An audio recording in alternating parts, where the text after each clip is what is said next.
Bakit nga ba bumata si Uchiha Madara matapos siyang ma-resurrect gamit ang Edo Tensei?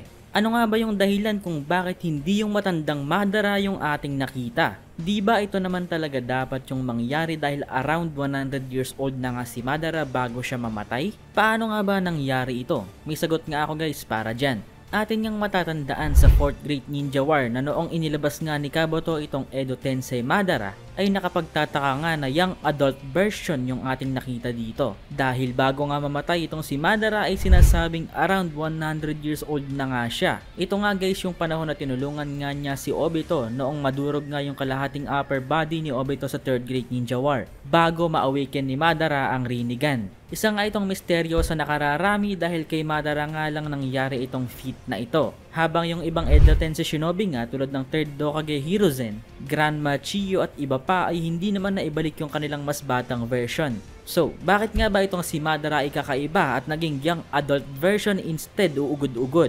Tapusin mo yung video para malaman mo yung tunay na sagot. Pero bago yan, para pala sa mga naghahanap ng ad-free website/app para manood ng mga paborito nilang TV shows, movies, anime series, at syempre sports, pwede nyo ang subukan itong UCine. Isa nga ito sa mga leading online streaming platforms na malawak nga ang kategory ng mga pwede mong panoorin. Kaya halos lahat nga ng hinahanap mo ay andito na. So sa mga interesado nga ay ilalagay ko na lang sa pinned comment yung link.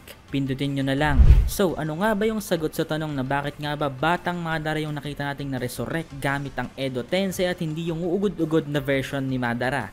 Ang sagot nga sa tanong na iyan ay makikita nga natin sa mga salitang binanggit ni Kabuto Yakushi bago nga maganap ang labanan sa pagitan ni Madara at allied shinobi forces. Nabanggit nga dito ni Kabuto na special nga daw itong Edo Tensei form ni Madara at wala nga daw siyang ibang katulad. I made you even better than you were in your golden age. Ginawa nga daw niyang mas malupit si Madara kumpara sa golden age ni Madara himself. So, ano nga ba yung ibig sabihin dito ni Kabuto? As we all know, nagiging posible nga ang Edo Tensei no Jutsu kapag nakuha nga ng user nito ang dalawang primary components. Una nga dito ay isang sakripisyong buhay na tao. Pangalawa naman ay ang DNA sample ng patay na tao na gusto niyang ma-revive. At dito nga ay nagawa ngang makuha ni Kabuto ang DNA ng matandang Madara. Ngunit alam nga ni Kabuto na kapag ginamit nga niya yung DNA nitong matandang Madara ay hindi nga siya tatagal sa labanan at digmaan. Dahil uugod-ugod na nga yung Madara na ito at malaki nga ang chance na matalo nga siya ng mga ninja.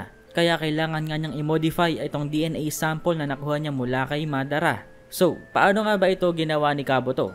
Counting lesson lamang guys, sa lahat nga ng living things dito sa mundo ay may DNA. So tayong mga tao nga ay may DNA at habang tumatagal nga itong DNA natin ay nagkakaroon nga ng damage. At itong damage nga na ito guys yung dahilan kung bakit tumatanda tayo. Dahil hindi na nakakapag-regenerate itong ating mga cells ng kompleto. Kaya pumapangit nga yung ating mga physical features habang tumatanda at humihina nga yung cell quality at production nating mga tao habang tumatanda. Kaya ang ginawa nga nitong si Kabuto ay ginamit nga yung kanyang matinding scientific knowledge at kaalaman sa mga research ni Orochimaru upang ma-restore itong DNA ni Madara. Upang once na ma-resurrect nga itong si Madara gamit ang Edo Tensei ay yung quality ng cells sa katawan nga ni Madara ay magiging high quality or peak quality. At ito nga yung dahilan kung bakit sinabi ni Kabuto na I made you even better than how you were in your glory days.